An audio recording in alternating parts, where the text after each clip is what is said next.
रैदास रसायन पीवते, चोले धरे अनंत, चलती बेर पाए नहीं, धन्य कबीर भगवंत। इन वाणियों में सैचुरेटेड ज्ञान है, बहुत कोड वर्डों के अंदर है। रविदास जी के बारे में बता कि पंडितों ने उनकी बेइज्जती करनी चाहिए, तो परमात्मा ने दया करी, 700 रविदास रूप बन गए थे। वो प्रकरण है, अभी इतना नहीं सुनाऊंगा, वो आपने पढ़ रखा है, सुन रखा है। क्या कह रहे हैं पूज्य गुरुदेव भगवान कि इन वाणियों में सैचुरेटेड ज्ञान है। ये वाणियां कैप्सूल है, कैप्सूल। इनमें बहुत कुछ मसाला है अध्यात्म के विषय में, संकेतों में है, कोड वर्ड में है। रविदास का परमात्मा जी ने जिक्र किया। अब 650 साल पहले भाई और बहनों, रविदास जी जो कबीर परमात्मा जी के शिष्य थे, उनके भगत थे।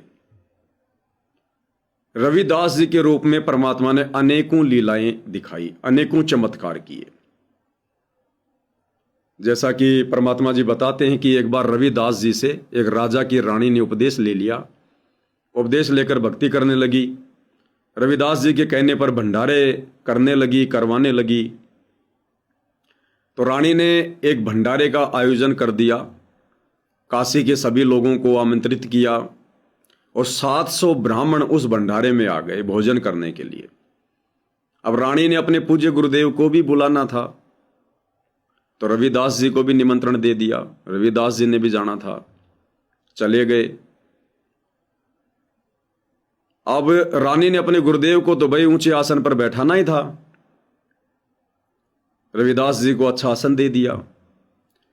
जब ब्राह्मणों ने देखा कि ये चमार जाति का रविदास हम ब्राह्मणों से भी अच्छे आसन पर बैठा है, उन्होंने स्ट्राइक कर दी। पहले जातिवाद का बड़ा बोलबाला था। उन्होंने स्ट्राइक कर दी कि हम इस भंडारे में भोजन नहीं करेंगे, और ब्राह्मण यदि उस समय भंडारे से उठकर चले जाएं तो आम व्यक्ति भी उस भंडारे में भोजन नहीं किया करते थे, उसको खंडित माना करते थे। इन धर्मगुरुओं का इतना दबदबा था। तो ब्राह्मणों ने स्ट्राइक कर दी। रानी ने कहा कि जी कुछ भी हो जाए, मैं अपने गुरुदेव को यहां से नहीं हटाऊंगी, मेरे गुरुदेव भंडारे में रहेंगे। उसी समय रविदास जी ने कहा कि नहीं नहीं नहीं, क्योंकि साधु संतों का स्वभाव होता है, दास गरीब सकल में साहिब, नहीं किसी से अड़ना रे। भगत कभी किसी से अड़ता नहीं है, भले उसकी गलती भी नहीं है, फिर भी भगत किसी से अड़ता नहीं है। दास गरीब सकल में साहिब, नहीं किसी से अड़ना रे। ये सबके अंदर परमात्मा है। किससे वाद विवाद करोगे, किससे लड़ाई झगड़ा करोगे? सबके हृदय रूपी गुफा में तुम्हारा गुरु बैठा है, तुम्हारा भगवान बैठा है, तुम्हारा परमात्मा बैठा है। किससे लड़ोगे? केवल उनको ज्ञान ही तो नहीं है, केवल वो उपदेश ही तो नहीं है, केवल वो तुम्हारी तरह भगत ही तो नहीं है, बाकी हैं तो उसी परमात्मा के बच्चे। तो किससे लड़ेंगे, किससे झगड़ेंगे? इससे भगत लड़ाई झगड़े से दूर रहता है। तो रानी ने मना कर दिया। सारे ब्राह्मण जैसे उठकर चलने को हुए तो रविदास जी ने कहा कि नहीं नहीं नहीं, हे ब्राह्मणों, हे विप्रजनों, मैं अपनी औकात भूल गया था, मुझे यहां नहीं बैठना चाहिए था, ये तो आप लोगों के लिए है, मुझे अपनी हद में रहना चाहिए। और ये कहकर एक अच्छे संत की भूमिका करते हुए, और जहां उन ब्राह्मणों के जूते चप्पल थे, खड़ाऊ वगैरह थी, रविदास जी वहां आकर बैठ गए।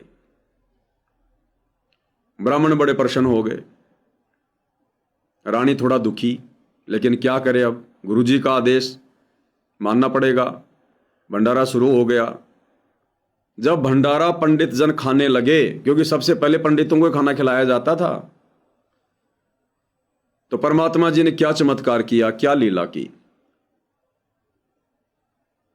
700 ब्राह्मण थे, हर एक ब्राह्मण के साथ में एक रविदास बैठकर खाना खा रहा है, और जो पंडित खाना खा रहा है उसको दिखाई नहीं दे रहा, उसके बराबर वाले को दिखाई दे रहा है, और बराबर वाले के साथ में एक रविदास बैठकर खाना खा रहा है, वो दूसरे को दिखाई दे रहा है। यानी खुद को दिखाई नहीं दे रहा, दूसरे को दिखाई दे रहा है। और एक दूसरे का मजाक करने लगे कि देख तेरे साथ में रविदास भोजन कर रहा है, देख तेरे साथ में वो चमार भोजन कर रहा है। और जब उनको पता चला कि ये तो सबके साथ भोजन कर रहा है, तो रविदास जी उधर बैठे हुए थे। उन्होंने कहा कि हे पंडितों, मुझे क्यों मुफ्त में बदनाम कर रहे हो? मैं तो आपके इन चरण पादुकाओं में बैठा हूं। देखो, रविदास जी वहां भी बैठे और प्रत्येक ब्राह्मण के साथ बैठकर भोजन भी खा रहे हैं।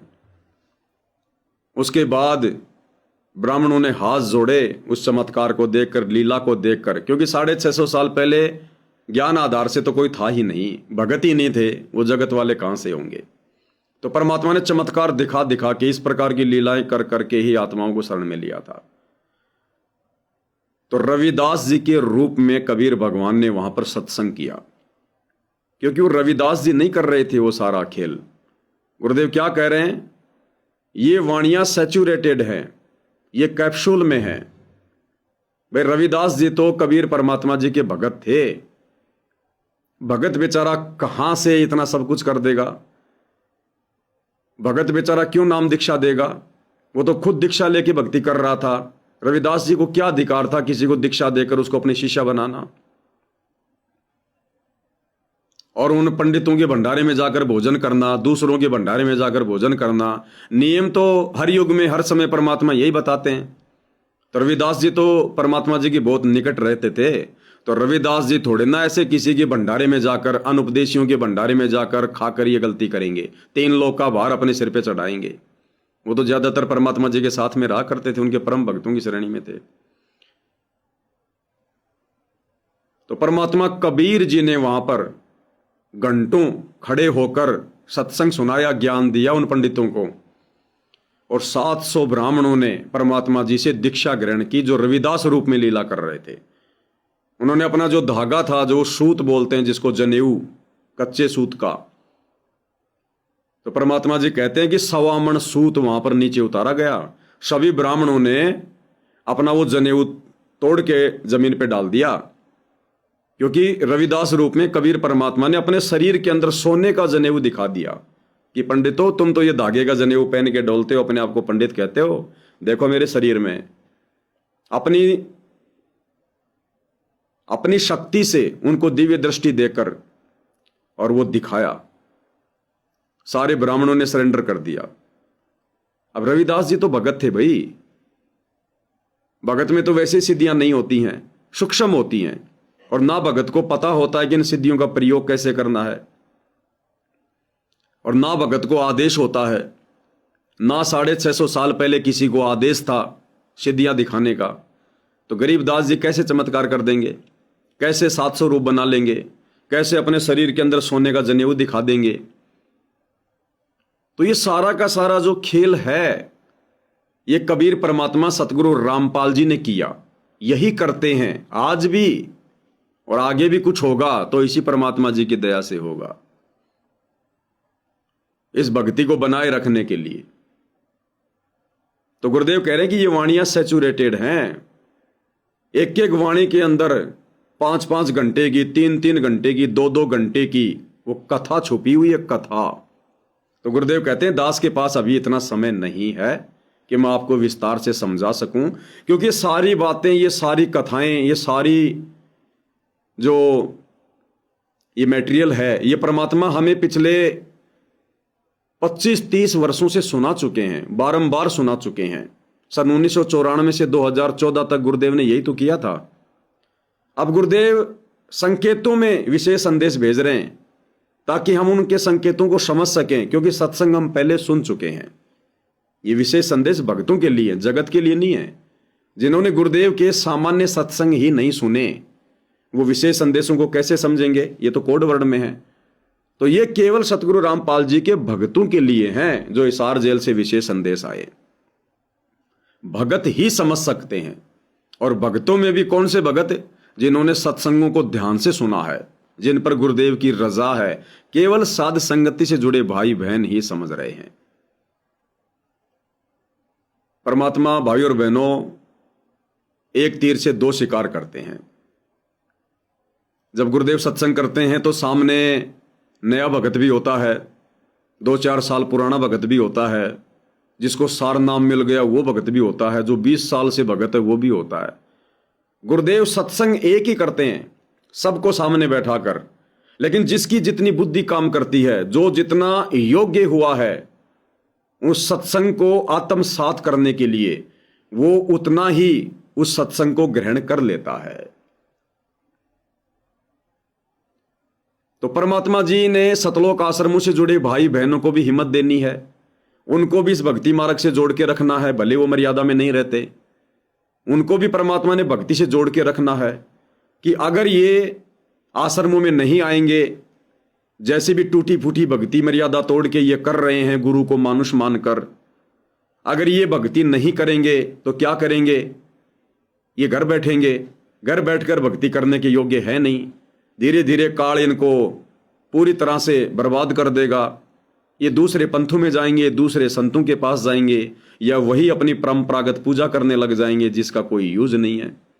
तो परमात्मा ने अपनी उन कमजोर आत्माओं को भी सतलोक आश्रमों से जोड़कर हिसार जेल से ऑडियो वीडियो में थोड़ी बहुत हिम्मत देकर, या जैसे भी वीडियो कॉल में अपने दर्शन देकर, उनकी प्रार्थनाएं सुनकर, उनकी शंकाओं का समाधान करके परमात्मा ने उन आत्माओं को भी भक्ति से जोड़ के रखना है कि भाई मोक्ष तो इन आश्रमों से जुड़े भक्तों का इस जन्म में नहीं होगा, क्योंकि ये परीक्षा में फेल हो चुके हैं, ये अपने बुद्धि विवेक का इस्तेमाल नहीं करते।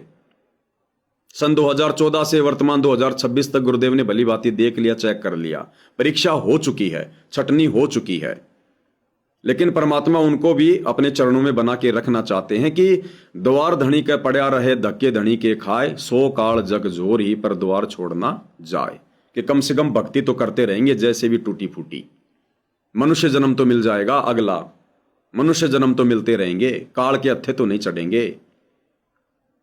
और जो साध संगति से जुड़े भाई बहन हैं, जो गुरुदेव के सत्संगों को बहुत ध्यान से सुनते हैं, गुरुदेव का आशीर्वाद है, परमात्मा ने जिनका ज्ञान योग खोल रखा है, वो भाई बहन इन विशेष संदेशों को तुरंत समझ जाता है कि गुरुदेव कहाँ क्या संकेत कर रहे हैं, गुरुदेव ये बात यहां पर किसके लिए बोल रहे हैं। एक सत्संग में पूज्य गुरुदेव ने क्या बताया कि जो बंदी छोड़ गरीबदास जी हैं, वो बंदी छोड़ गरीबदास जी वो कथा क्या सुना रहे हैं, और उस कथा के माध्यम से समझा कोई और बात रहे हैं। कथा क्या सुना रहे हैं और कथा के माध्यम से समझा कोई और बात रहे हैं।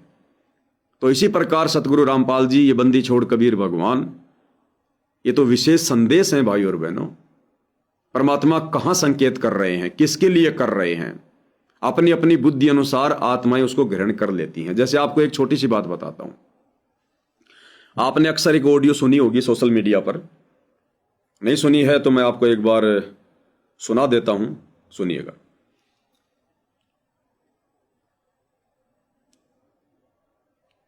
इस ऑडियो को सुनिएगा।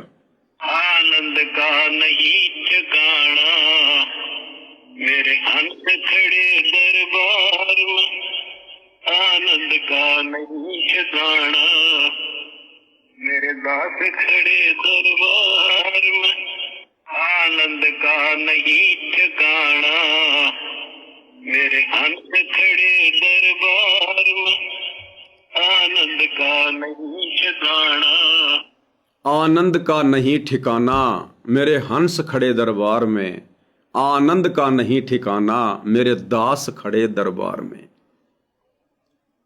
अब सतलोक आश्रमों से जुड़े भाई बहन, सतगुरु रामपाल जी का कलयुगी परिवार, ये लोग क्या सोचते हैं कि ये जो वाणी है, जो हिसार जेल से गुरुदेव भगवान वीडियो कॉल के दौरान, ऑडियो कॉल के दौरान हमें गाकर सुना रहे हैं, वो भाई बहन ये सोच रहे हैं कि हम आश्रम वालों के लिए कह रहे हैं कि देखो कितना बड़ा आश्रम बना लिया, 3 दिन का समागम चल रहा है, सारी संगत खड़ी होके दाढ़ी मूंछ वाले कबीर को भगवान मान के भोग लगा रही है। तो गुरुजी हमारे लिए कह रहे हैं कि बच्चों, इन आश्रमों में तुम्हारी भीड़ को देखकर और मेरे आनंद का ठिकाना नहीं है। उन्होंने अपनी बुद्धि से उस चीज को ग्रहण कर लिया और स्वीकार कर लिया कि गुरुजी हमारे लिए कह रहे हैं, जबकि यथार्थ में हिसार जेल से उस ऑडियो कॉल में या वीडियो कॉल में पूज्य गुरुदेव सतगुरु रामपाल जी वो वाणी उन आश्रम वालों के लिए नहीं कह रहे। वो वाणी पूज्य गुरुदेव भगवान अपनी विशेष आत्माओं साध संगति से जुड़े भाई बहनों के लिए कह रहे हैं, क्योंकि और तो कोई तरीका है नहीं। आप और हमें तो समाज और बिरादरी से बाहर कर रखा है, हमारा तो हुक्का पानी बंद कर रखा है इन सतलोक आश्रम वालों ने। भाई हमारी समाज और बिरादरी क्या है? भगत समाज। तो आप और हमें तो जाति से बाहर निकाल रखा है गुरुद्रोही कहकर।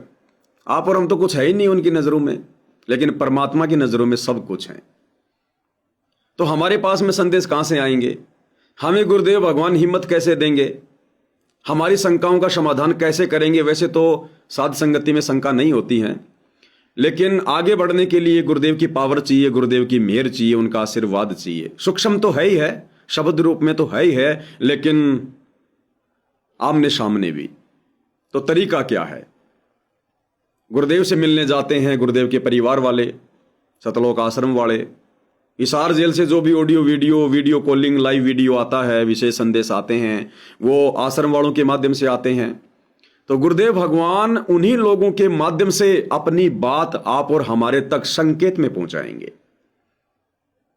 कि मेरी साध संगति से जुड़े बच्चे मेरे संकेतों को समझ जाएंगे कि गुरुजी हमें क्या आशीर्वाद दे रहे हैं, गुरुजी हमें यहां पर क्या समझाना चाहते हैं, ये बात गुरुजी किन के लिए बोल रहे हैं। तो ये बात आनंद का नहीं ठिकाना मेरे हंस खड़े दरबार में, आनंद का नहीं ठिकाना मेरे दास खड़े दरबार में, मेरे दास खड़े दरबार में, आनंद का नहीं ठिकाना मेरे हंस खड़े दरबार में। इन आश्रम वालों से जो इन सतलोक आश्रमों में समागम के दौरान खड़े होकर या बैठकर दाढ़ी मूछ वाले कबीर को भगवान मानकर जो भोग लगा रहे हैं, आरती कर रहे हैं, गुरुदेव उस भीड़ को देखकर क्यों आनंदित होंगे? क्या है उस भीड़ के अंदर? क्या है उन भक्तों के अंदर? एक भी भगत की मर्यादा नहीं है। उस भीड़ में एक भी भगत अपने गुरु को परमात्मा नहीं मानता। तो गुरुजी आनंदित होंगे क्यों? जो सारे के सारे भगत पंचर पड़े हुए हैं, किसी की ट्यूब फटी पड़ी है, मर्यादा में कोई नहीं है। स्टेडियम बनवाकर उसके बनाने में ज्योति पाठ और दान का पैसा देकर सबने मर्यादा तोड़ रखी है। जाट आरक्षण करोड़ों रुपया चंदे में देकर, गुंडों की सीबीआई जांच का समर्थन 5-5 लाख रुपए राजपूत करनी सेना को देकर, कभी कांग्रेस सरकार का समर्थन करके वोट डाल के, कभी बीजेपी का समर्थन करके वोट डाल के, गंदी राजनीति का शिकार। जाटों की धर्मशाला में करोड़ों रुपया, मदीना गांव में लाइब्रेरी में करोड़ों रुपया भगत वहां बेगार कर रहे हैं। अन्नपूर्णा के तहत संगत का करोड़ों रुपया बर्बाद कर दिया मोटर पाइप में। झूठे मान सम्मान के प्रोग्रामों में करोड़ों रुपया संगत का बर्बाद कर दिया। उन मान सम्मान के कार्यक्रमों में नचनियों को बुला बुलाकर, गवैयों को बुला बुलाकर सतगुरु रामपाल जी की पूरे हरियाणा में जमकर बदनामी करवाई गई, बेइज्जती करवाई गई कि ये काम तो बढ़ुओं के होते हैं, नचनियों के होते हैं, संतों के काम होते हैं। संतों के समान समारोह में कोई लड़कियां नाचती हैं, कोई रागनियां गाई जाती हैं, ढोल नगाड़े बजाए जाते हैं। तो गुरुदेव आनंद क्यों महसूस करेंगे? किस बात को लेकर गुरुदेव सतलोक आश्रमों से जुड़े भक्तों को देखकर? क्या उनकी भक्ति मर्यादित है? क्या वो गुरु को परमात्मा मानते हैं? जो उनमें तो दाढ़ी मूछ वाले कबीर को भगवान मान लेंगे, उसका प्रकट दिवस मना लेंगे। 8 सितंबर को संत रामपाल जी को झूठ मूठ में परमात्मा मान लेंगे, उनका अवतरण दिवस मना लेंगे। क्या मर्यादा है? परशुराम की जयंती में वो जाके बैठ गए, नकली कबीर पंथियों के साथ मिलकर कबीर जयंती वो मना रहे हैं। मुख्यमंत्री के रैलियों में ये धक्के खाते हैं, प्रधानमंत्री के रैलियों में ये धक्के खाते हैं। मर्यादा है कहां? दुनिया के मकान बनाने के लिए बेगार कर रहे हैं। आधा घंटा बैठ के सुमरण नहीं हो सकते सुरती नृत्य से, 8-8 घंटे वहां पर पसीना बहाएंगे तगारी ढो ढो के। गुरुजी किस बात को देखकर प्रसन्न होंगे, आनंदित होंगे? एक तो कारण बताओ, एक तो ऐसी खूबी बताओ सतलोक आश्रम वालों में, गुरुदेव के परिवार वालों में, आश्रमों से जुड़ी संगत में। तो ये जो शब्द है परमात्मा का, ये शब्द भाई और बहनों ये कब आया? ये शब्द गुरुदेव के जेल जाने के बाद जेल से आया। इससे पहले गुरुदेव को 25 साल हो गई, कभी भी परमात्मा ने यह शब्द नहीं गाया, कभी भी। अब पिछले 2-3 वर्षों से परमात्मा ने यह शब्द गाकर क्यों बोला, क्यों भेजा? अपने सत्सेवक बच्चों को आशीर्वाद दे रहे हैं शब्द के माध्यम से, साध संगति से जुड़ी आत्माओं को। क्योंकि दरबार में खड़े होकर आरती कौन कर रहे हैं? आनंद का नहीं ठिकाना, मेरे दास खड़े दरबार में। ये सतलोक आश्रम भगवान के दरबार नहीं है, ये तो काल के अड्डे हैं। अरे गुरु के बरवाला कांड के बाद, जेल जाने के बाद बने, गुरु का कोई आदेश नहीं है। ना गुरु के भक्ति विधान में है जगह जगह आश्रम खोलना, ना गुरु ने अभी तक उन आश्रमों में अपना पैर रखा, अपने चरण कमल रखे। वो दरबार कहां से हो गए, वो आश्रम कहां से हो गए जहां पर राजनेता आ रहे हैं, जहां पर सामाजिक लोग आ रहे हैं, जहां पर लोग ढोल नगाड़े बजाते बजाते आ रहे हैं लाइब्रेरी के लिए पैसा लेने के लिए, जहां पर अनुपदेशियों की भीड़ इकट्ठी कर रखी है, जहां पर मर्यादा नहीं किसी की। वो दरबार कहां से हो गया? कैसे उसको आप दरबार कहोगे? अरे दरबार है साध संगति से जुड़े भाई बहनों के घर, जिन्होंने अपने घर को ही सतलोक आश्रम बना लिया, जिसके विषय में गुरुदेव भगवान विशेष संदेश में कहते हैं कि बच्चों मेरी आत्मा गदगद कर दी, ये बंदी छोड़, घर घर आश्रम बन गया, घर घर आश्रम बन गया, पूरा संसार आश्रम बन गया। अपने सत्सेवक बच्चों को, जिन्होंने अपने घर को दरबार बना रखा है, सतलोक आश्रम बना रखा है, नकली आश्रमों में धक्के नहीं खाते, ज्ञान को आधार बनाकर, गुरु को परमात्मा मानकर, परमात्मा जैसा व्यवहार करके अपनी भक्ति कर रहे हैं। तो खड़े होकर दरबार में सुबह शाम पूज्य गुरुदेव भगवान की आरती कौन उतारते हैं? सत्सेवक भाई बहन। उनको कह रहे हैं गुरुदेव, आनंद का नहीं ठिकाना, मेरे दास खड़े दरबार में, आनंद का नहीं ठिकाना, मेरे हंस खड़े दरबार में। अरे ये हंस, ये दास तो 1994 से दरबार में खड़े थे। गुरुदेव भगवान थे तब भी तो संगत खड़ी थी। उस समय परमात्मा ने यह शब्द क्यों नहीं गाया? और बरवाला कांड के भी कुछ वर्षों तक यह शब्द परमात्मा ने गाकर क्यों नहीं भेजा? क्योंकि जिस समय तक कोई गुरु को परमात्मा मान के भक्ति नहीं करेगा, भगवान तुल्य व्यवहार अपने गुरु के साथ नहीं करेगा, तब तक गुरु की आत्मा को कैसे आनंद प्राप्त होगा? कैसे परमात्मा असल में उनको अपना दास कहेंगे? कैसे परमात्मा गदगद होंगे, आनंदित होंगे, जब आपने गुरु को ही परमात्मा नहीं माना? तो अब साध संगति से जुड़े भाई बहन अपने घर को दरबार बनाकर सुबह शाम खड़े होकर आरती उतारते हैं गुरुदेव की सहपरिवार।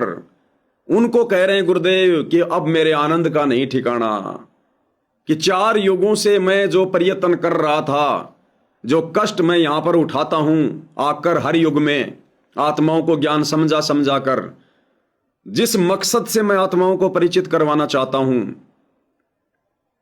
उस मकसद को केवल अब इस कलयुग की पिछली पीढ़ी में साध संगति से जुड़े बच्चों ने समझा है। गुरु को परमात्मा पहली बार 4 युगों में साध संगति से जुड़े बच्चों ने समझा है। तो गुरुदेव कह रहे हैं अब मेरे आनंद का ठिकाना नहीं है, अब मेरे बच्चों ने मेरे को पहचान लिया, पहचान कर ली कि तुम्हारा गुरु कौन है। अब आनंद आ रहा है गुरु को। आपे आरती आपे साजे, आपे किंगर आपे बाजे, आपे ताल झांझ झनकारा, आप नचे आप देखन हारा। पहली आरती हर दरबारे, तेज पुंज जहां प्राण उधारे, पाती पंच पोप कर पूजा, देव निरंजन और न दूजा। अब आनंद आ रहा गुरु को कि इन्होंने मुझे पहचान लिया, मुझे जान लिया। अपने भगवान की आरती उतार रहे हैं। सूक्ष्म रूप में परमात्मा बैठकर आशीर्वाद देता है, आनंद लेता है परमात्मा। दास गरीब शब्द रस भोगी। क्योंकि अब हम किसको परमात्मा मान के वो आरती कर रहे हैं? अगर पहले कभी कोई आरती भी करता था इन आश्रमों में भोग के समय, तो केवल दाढ़ी मूंछ वाली फोटो को ही भगवान मान के, कबीर मान के आरती कर रहे थे, भोग लगा रहे थे, चवर कर रहे थे। तो गुरु कैसे प्रसन्न होगा? गुरु पर तो आपकी सुरती नहीं है। गुरु को तो आपने मानुष मान रखा है, एक संत मान रखा, अपना गुरुजी मान रखा है। भगवान आपने दाढ़ी मूंछ वाली कबीर की फोटो को मान रखा है, तो गुरु कैसे प्रसन्न होगा जब आत्मा की सुरती नृत्य उस दाढ़ी मूंछ वाली फोटो पर है। अब साध संगति से जुड़े भाई बहनों की सुरती नृत्य, मन पवन, मन कर्म, वचन, तन मन धन, आत्मा, सब कुछ अपने गुरुदेव के ऊपर है। अपने गुरु को परमात्मा मान के सुरती टिका के आरती कर रहे हैं, दरबार में खड़े हैं, उनके लिए कह रहे हैं गुरुदेव आनंद का नहीं ठिकाना मेरे दास खड़े दरबार में, आनंद का नहीं ठिकाना मेरे हंस खड़े दरबार में। गीता जी अध्याय 3 श्लोक 13 को समझकर कि परमात्मा को भोग लगाए बिना जो अन्न पकाते हैं वो तो पाप खा रहे हैं। इन आश्रमों में तो दाढ़ी मूंछ वाले कबीर को परमात्मा मानकर साल में एक बार भोग लगाया जाता है, या जब जब समागम होता है 2 महीने में 3 महीने में, उस समय दाढ़ी मूंछ वाली नकली कबीर की फोटो को भोग लगता है, या फिर जब कबीर प्रकट दिवस आता है तो साल में एक बार लगता है। तो इस विधि से तो वो दाढ़ी मूंछ वाला कबीर भी यदि कहीं है तो वो भी दुखी है, वो भी नाराज है इन आश्रम वालों से, वो भी प्रसन्न नहीं है कि नालायको तुम तो मेरे श्राद्ध निकाल रहे हो, तुम तो मेरे श्राद्ध से निकाल रहे हो साल में एक बार। अरे तुम तो रोजाना रोटी ठूस रहे हो दोनों टाइम, और मुझे साल में एक बार भोग लगा रहे हो। तुमने तो श्राद्ध वाले काम कर दिए। साल में एक बार दादाजी के श्राद्ध आ गए, दादाजी को हलवा पूरी बना के कच्ची पक्की और निफराम। तो दाढ़ी मूंछ वाला भी दुखी है सतलोक आश्रमों से जुड़े भक्तों से कि नालायको तुम मुझे भगवान कहां मान रहे हो। अगर भगवान मानते तो पहले मुझे भोग लगाते प्रतिदिन, और भोग लगाने की आरती गुरुदेव ने नित्य नियम की पुस्तक में लिखी रखी है। आज लग्या साहिब को भोग दीन के टुकड़े पानी का, कोई जग्या पुरबला भाग, सफल हुआ दिन जिंदगानी का। तो भोग की आरती के साथ में भोग लगता है भगवान को। तो वो दाढ़ी मूंछ वाला भी दुखी है सतलोक आश्रम वालों से, तो कि नालायक ने मेरे श्राद्ध निकालने शुरू कर दिए। साल में एक बार जब कबीर प्रकट दिवस आता है, थोड़ा बहुत हलवासा बना के, लड्डू जलेबी बर्फी लगा के, बर्फियों का सत साहिब लिख कर और रख देते हैं मेरे सामने। इनको भोग लगाने की विधि भी नहीं पता, ना मेरा कोई आसन लगाते, ना मेरे से वहां आसन पर विराजमान होने की पहले कोई प्रार्थना करते, ना भोग लगने के बाद मेरे हाथ धुलवाते, कुछ तो नहीं करते ये। पर रख दिया सामने, खाए तो ठीक, ना खाए तो ठीक। तो वो दाढ़ी मूंछ वाला कबीर भी दुखी है सतलोक आश्रम वालों से। तो यहां प्रतिदिन किसको भोग लग रहा है साध संगति में? अगर साध संगति से जुड़ा भगत भोजन खाएगा चाहे सुबह या शाम, पहले गीता अध्याय 3 श्लोक 13 के अनुसार अपने गुरु को परमात्मा मानकर भोग आरती के साथ भोग लगाएगा, उसके बाद भोजन ग्रहण करेगा, क्योंकि वो प्रसाद उसके बाद ही बनेगा। अपने गुरुदेव से प्रार्थना करेंगे भोजन रखकर, उनका आसन लगाकर। हमें कोई जल्दबाजी नहीं है। परमात्मा ने हमारी सारी भ्रमणाएं मिटा दी, हमारी भागदौड़ मिटा दी। हम काम धंधे से ज्यादा, समाज से ज्यादा अपने गुरु को और भक्ति को महत्व देते हैं। हमारे पास खूब समय है, खूब दे रखा परमात्मा ने। जिसकी जैसी नीयत होती है परमात्मा उतना उसको समय दे देता है। हम दोनों टाइम आराम से भोग लगाते हैं, तीनों टाइम परमात्मा के दरबार में खड़े होकर आरती करते हैं, थाली हाथ में लेकर चवर करते हैं अपने गुरुदेव भगवान को परमात्मा मानकर, चरणामृत बनाकर पीते हैं अपने गुरुदेव भगवान का रोजाना। तो दरबार में कौन खड़ा होता है? कौन खड़ा है अपने गुरु को परमात्मा मान के उनकी भक्ति पर? साध संगति से जुड़े भाई बहन। तो ये जो वाणी है जो आप जी सोशल मीडिया पर सुनते हैं, ये साध संगति से जुड़े भाई बहनों को आशीर्वाद है। केवल साध संगति से जुड़े भाई बहनों को।